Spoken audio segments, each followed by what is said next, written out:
Real Madrid dikabarkan akan CLBK dengan mantan pelatihnya Jose Mourinho setelah jurnalis kenamaan asal Italia Fabrizio Romano mengabarkan mereka sedang memasuki fase final stage dalam negosiasi kontrak kerja. Nah, kita tahu Jose Mourinho adalah mantan pelatih Real Madrid pada tahun 2010 sampai 2013, di mana dia berhasil mempersembahkan satu gelar La Liga, satu gelar Copa de Espana, dan satu lagi adalah Super Copa. Nah, saat ini Mourinho menangani klub Benfica Portugal, di mana di tahun pertamanya di musim ini Benfica tidak terkalahkan dari 33 pertandingan, di mana berhasil memenangkan 22 pertandingan dan 11 hasil imbang. Dengan torehan tersebut, Benfica menempati urutan ketiga dan sudah dipastikan gagal menjadi juara Liga Portugal musim ini. Nah, gue ingin bahas nih, jadi gimana ceritanya kok Mourinho yang tanda kutip ya masuk dalam shortlistnya Florentino Perez. Jadi kalau kita ingat pada tahun pertamanya Mourinho atau fase pertamanya Mourinho di Real Madrid, Mourinho menyelesaikan 178 pertandingan. 150 pertandingan berhasil dimenangkan, 28 kali imbang dan 22 kali menelan kekalahan. Dengan presentasi sekitar 71% lebih kemenangan. Tentunya kalau dilihat dari jumlah kemenangan dan persentase yang diraih, itu angkanya tidak buruk bagi seorang pelatih.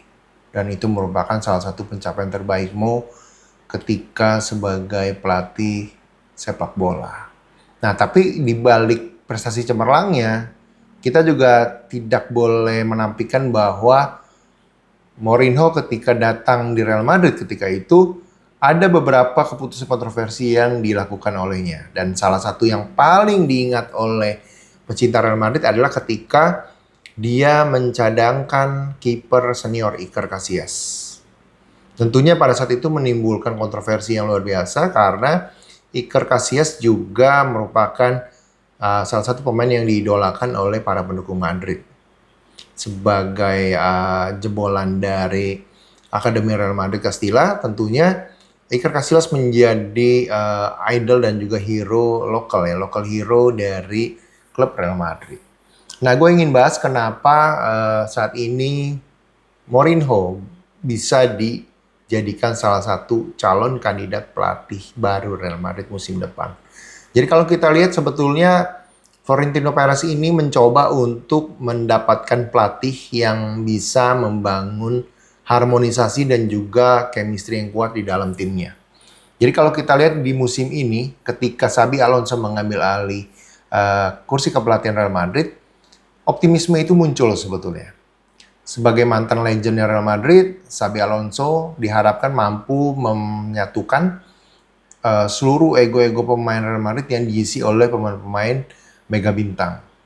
Jadi kalau kita ingat di awal kepindahannya Kylian Mbappe ke Real Madrid, sebetulnya beberapa pihak kan banyak yang menyaksikan bahwa pemain ini akan mampu melebur menjadi sebuah tim dengan rekan-rekan yang lainnya. Dan ternyata ketika Xabi Alonso yang menjadi pelatihnya juga musim ini, ternyata dia juga gagal untuk menyatukan harmonisasi antara pemain lain dengan Kylian Mbappe. Nah, jadi kalau kita lihat bagaimana prosesnya akhirnya Xabi Alonso harus tersingkir dari kursi kepelatihan Real Madrid, digantikan oleh Arbeloa juga ternyata tidak memberikan perubahan berarti. Karena sampai-sampai Arbeloa harus mencadangkan Mbappe dan lebih memilih pemain muda Garcia sebagai starting 11-nya.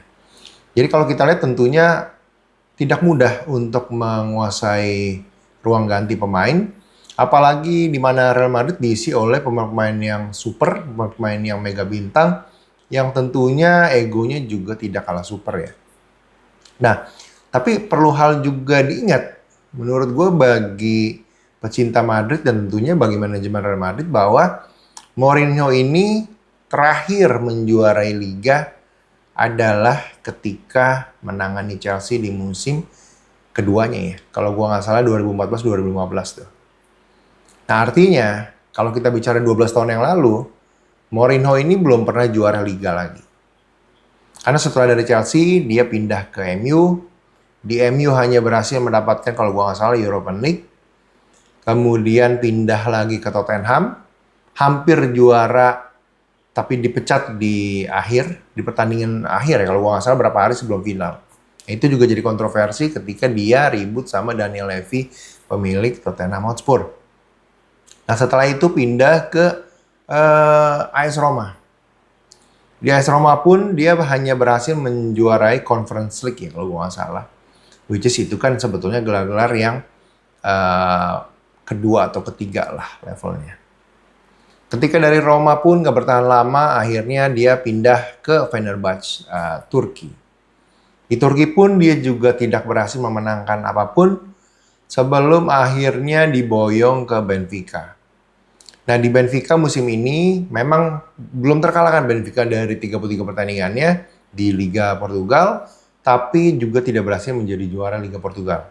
Sementara di Liga Champions harus babak belur lolos dari fase grup, tapi di babak playoff dikalahkan oleh Madrid dengan skor 1-3.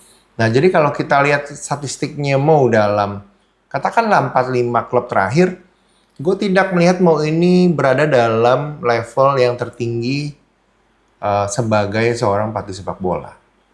Nah, apa yang menjadi faktornya? Gue melihat adanya beberapa tantangan sendiri yang dihadapkan oleh seorang Mourinho. Satu adalah tantangannya mengenai ego. Jadi Mourinho ini terkenal sebagai seorang pelatih yang membawa egonya.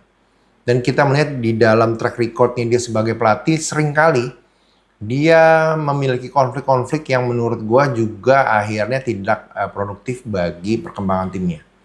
Contohnya yang paling terkenal adalah ketika dia konflik dengan dokter olahraganya Chelsea.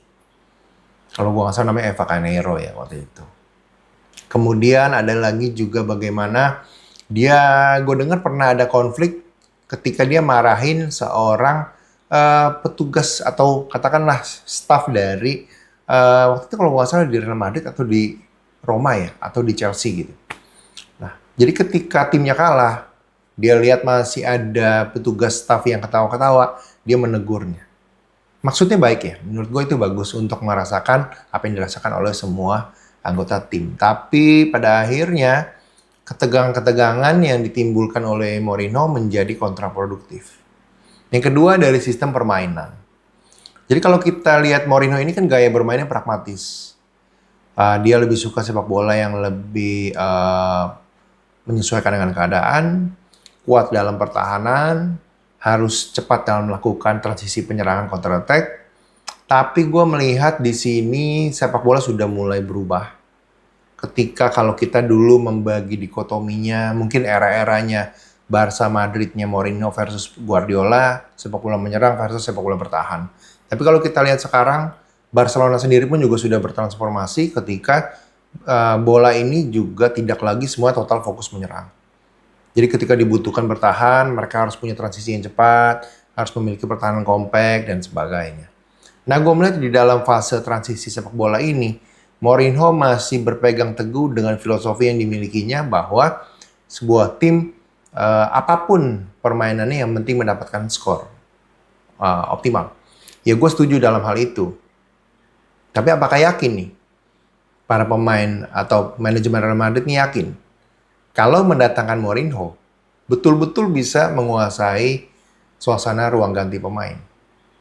Karena kalau dari pengalaman sebelumnya, keputusan yang mencadangkan Iker Casillas itu menimbulkan konflik dengan superstar Cristiano Ronaldo pada waktu itu. Belum lagi ada konflik dengan Sergio Ramos. Ya, Sergio Ramos. Jadi kalau menurut gue, hal-hal ini yang harus menjadi catatan serius bagi manajemen Madrid ketika akan mendatangkan Mourinho. Karena ini akan menjadi pedang mata dua bagi mereka. Di satu sisi, Mourinho adalah pelatih yang disiplin, pelatih yang tegas, pelatih yang mampu untuk menimbulkan semangat dan motivasi yang luar biasa dari para pemainnya. Tapi di sisi lainnya, Mourinho kerap membuat keputusan yang tidak populer. Dan keputusan yang tidak populer cenderung tidak disukai oleh para pemain Real Madrid. Itu yang terjadi dengan Xabi Alonso. Jadi Alonso pun juga tidak disukai oleh para pemain bintangnya akhirnya. Dan berbeda dengan zaman sebelumnya Carlo Ancelotti, di mana Ancelotti membuat permainan yang lebih simpel, hanya berhasil menguasai ruang ganti pemain, dan tim ini bekerja secara lebih optimal. So, jadi gue rasa bagi para pendukung Madrid tentunya, apakah kalian yakin dengan keputusan mendatangkan Mourinho? Ya ini nanti teman-teman boleh sharing di kolom komen ya. Tapi kalau kita bicara selain Mourinho siapa sih? Mungkin satu nama yang menarik adalah Jurgen Klopp.